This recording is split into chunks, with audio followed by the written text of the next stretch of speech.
So, Tech Life Steph, you had Terrance and I read this.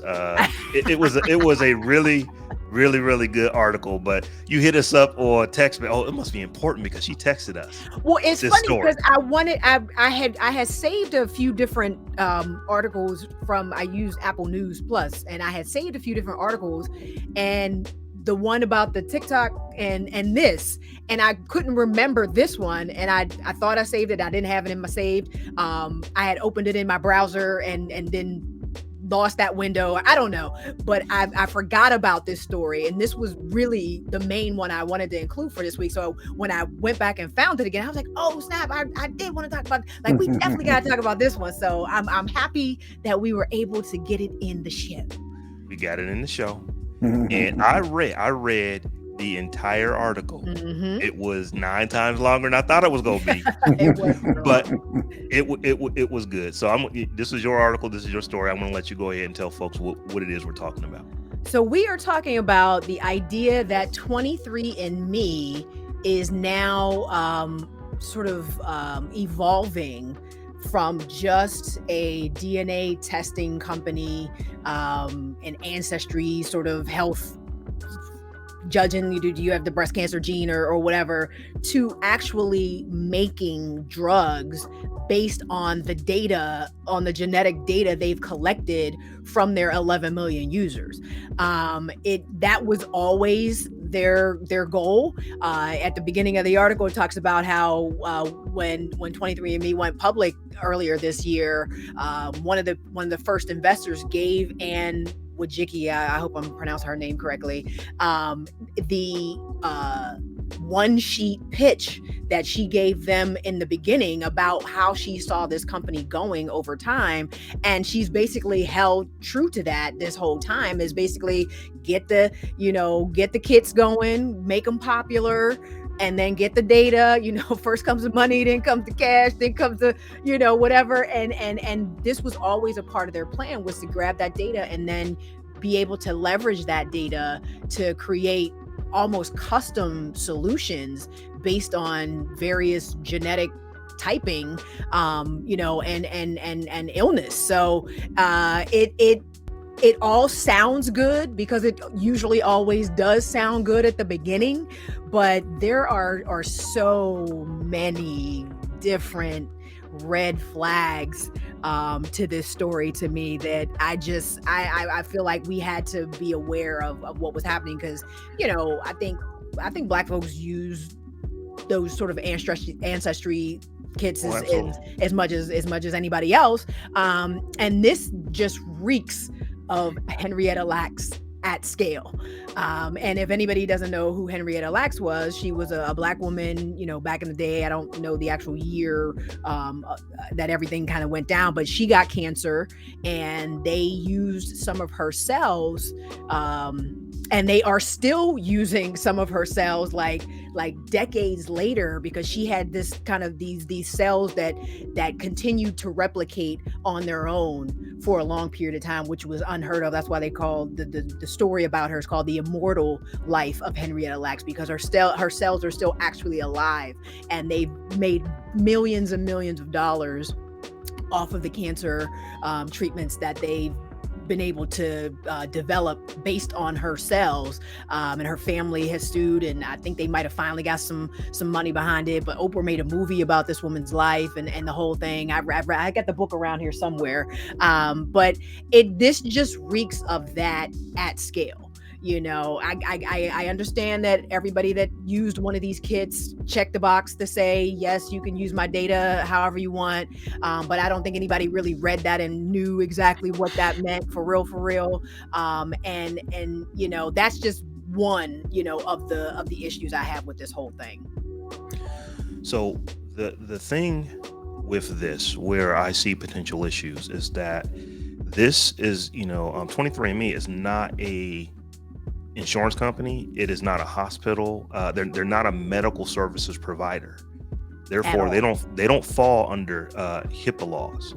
What is it? Healthcare Insurance Portability Act, Portability and Accountability Act or something like that. But they don't fall under these laws, which basically makes it virtually impossible for these organizations, hospitals, insurance companies, medical providers to share your information with anyone. In some cases, even when you give them the ability to, you say, yes, I don't mind you sharing it, they still have some rules that, well, even though you said yes, we need to really make sure that you meant yes. Whereas with this is a privately owned company. If you say, yep, you can do whatever you want to do with my genome that you've now mapped, right. You have to understand what that means. And I get it. I have an aunt who is really, really, really into like genealogy and all that kind of stuff. And I think that it wasn't 23andMe. I think she might have been with Ancestry.com or something like that, back in the day before. It's like, I don't know if that's where you want to be, when you start to look at, who that, company is owned by. But she's really into this and, trying to figure out, this is, where we stem from in this part of, Western Africa, all that kind of really good stuff. But they have your genome. Yeah. The reason this company exists is because, a few years back, we finally mapped the human genome. And there's so many things that come from that. But you are, spitting in a cup and sending it to this company, and they now have you. They have, everything there is about you, your DNA. And I think for, where 23andMe is looking to go to where they want to actually start making drugs and using the information, that they've collected on their millions of customers who have paid good money to have their genome mapped. They want to make drugs. So everything sounds really, really good. I believe that the CEO was saying, she's even said, we wouldn't do that kind of thing. I've never done that kind of thing. They always say. Maybe you wouldn't, but this company is probably going to outlast you. That's what they always say. And at some point, I think, for this to take off, people are going to have to understand what it means when you have say, yeah, you can do with this, you can share this data with whom you want to share it with.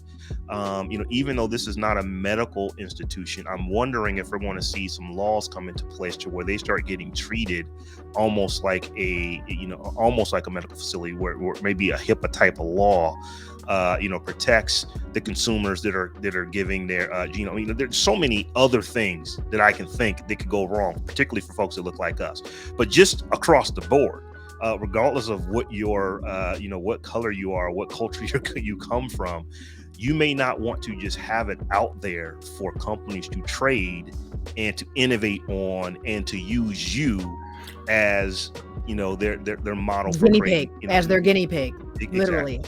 So it's and I'm pretty sure I'm making light of this, comparison, but it's this, to me, it's like the same thing with Facebook and Apple. Facebook was taking all this data, and we thought they were just going to use it to better give me a better news feed. Improve your services and experience on the platform. Right. So everybody says, yeah, sure, they're going to do something to make my experience on Facebook cooler, right? And then fast forward, they're doing all this other stuff, selling your data, whatever the case may be. So then Apple comes along and says, hey, what we're going to do for our customers is give users the option on whether or not Facebook can track you and take all your things. And surprisingly, but not really surprisingly, most people said, yeah, I don't want them to do that. Mm-hmm. So I take that same argument and put it towards this particular company, 23andMe, and their plan. If 23andMe came out the gate and said, yo, we're going to take your data, we'll help you find out, your ancestry or wherever you come from. But what we're also going to do is we're probably going to either, one, sell your data to pharmaceutical companies, and who knows what they're going to do. And two, we may even turn into a pharmaceutical company. And then once we come through this crazy breakthrough or whatever, charge you access to do whatever. Is that cool? Right. Most people would probably say no. So it's almost like, yeah, sure. It sounds great, or it sounds altruistic that 23andMe has these grandiose plans of cancer research, all these other diseases that plague us now that we feel, with the right money, with the right brains, with the right whatever drugs, whatever the case may be, we can eradicate a lot of these things: dementia, Alzheimer's, cancer, all these things that plague us, right? But the reason why you presented this case and then turn around and use it for something other than what we got the impression that you were going to use it for, and that to folks, it's like people don't like to be taken advantage of. And this, you could use this 23andMe thing and say, I felt like they played me, and nobody likes to get played regardless of the reason. Everybody was going to want their cut.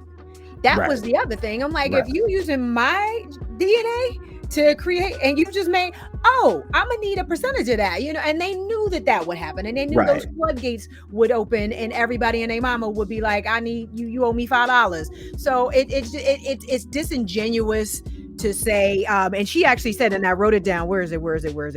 Oh, she said, can we be the first drug development group that is loved by people? Because typically, pharmaceutical companies are just like, bad taste in your mouth, the awful giants that charge a bunch of money for stuff.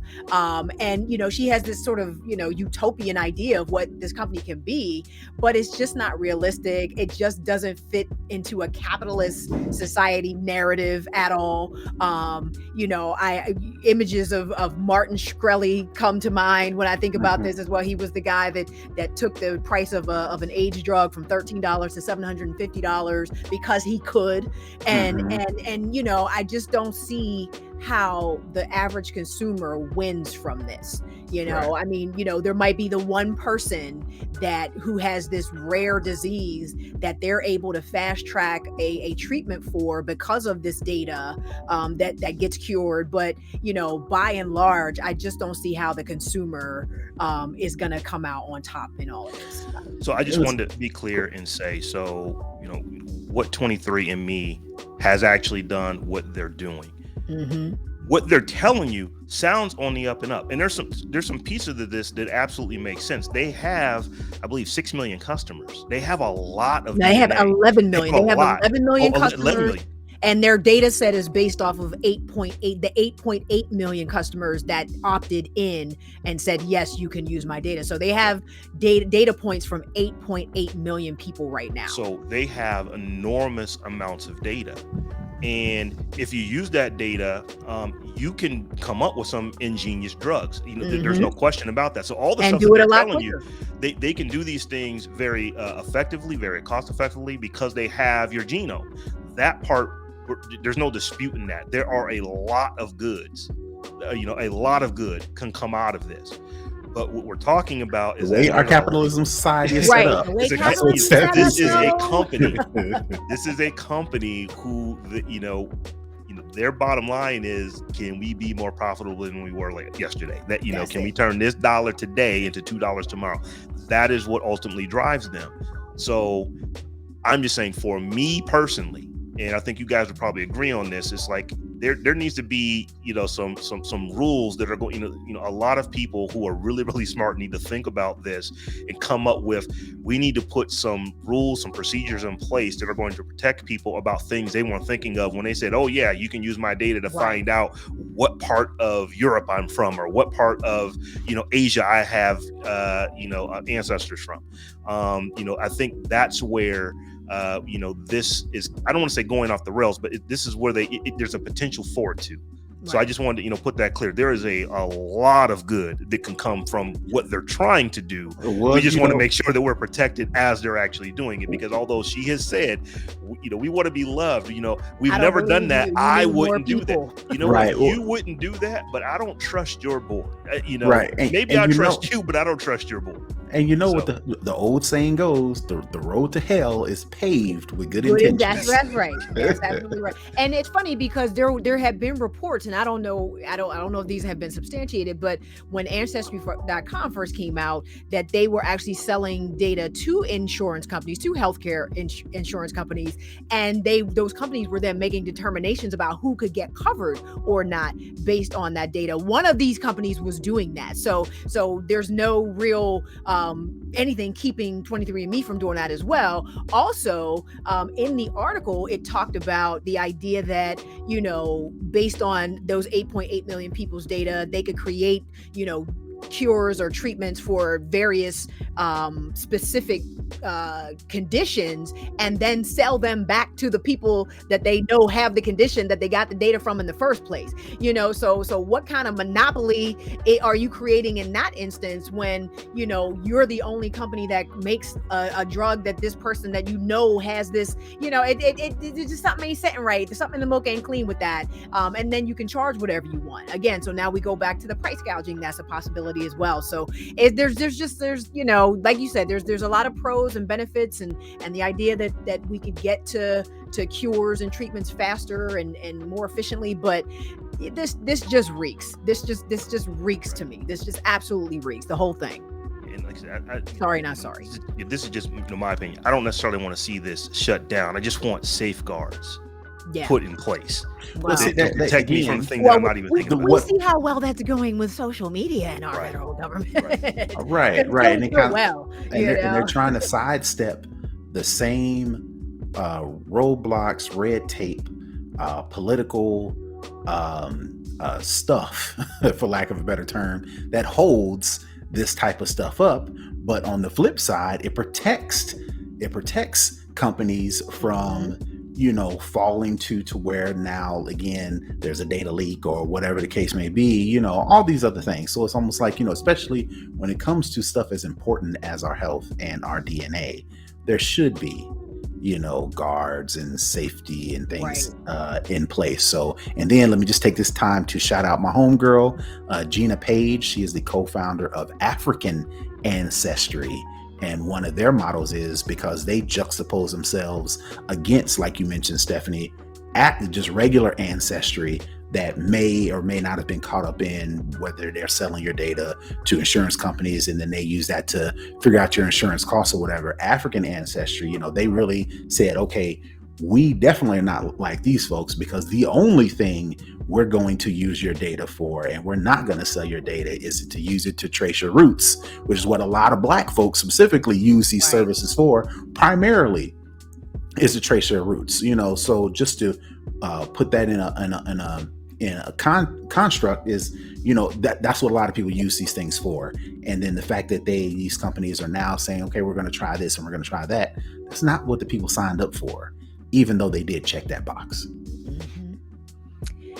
Yeah, well, I'm sure we'll be talking about this again, because they're about to get a whole another big infusion of cash. They just went public. They already had a relationship or a collaboration agreement with Glaxo to do some other stuff. Now they're actually doing their own. So this is, this genie is out of the bottle at this point, and it'll just remain to be seen. Because it's going to take some government intervention to get some stuff set up so that people aren't being taken advantage of, and this data is not being used in nefarious ways. But we'll see. We're gonna keep our eyes on it. This is definitely. In the meantime, I ain't gonna be spitting in no cup. That's all I'm saying.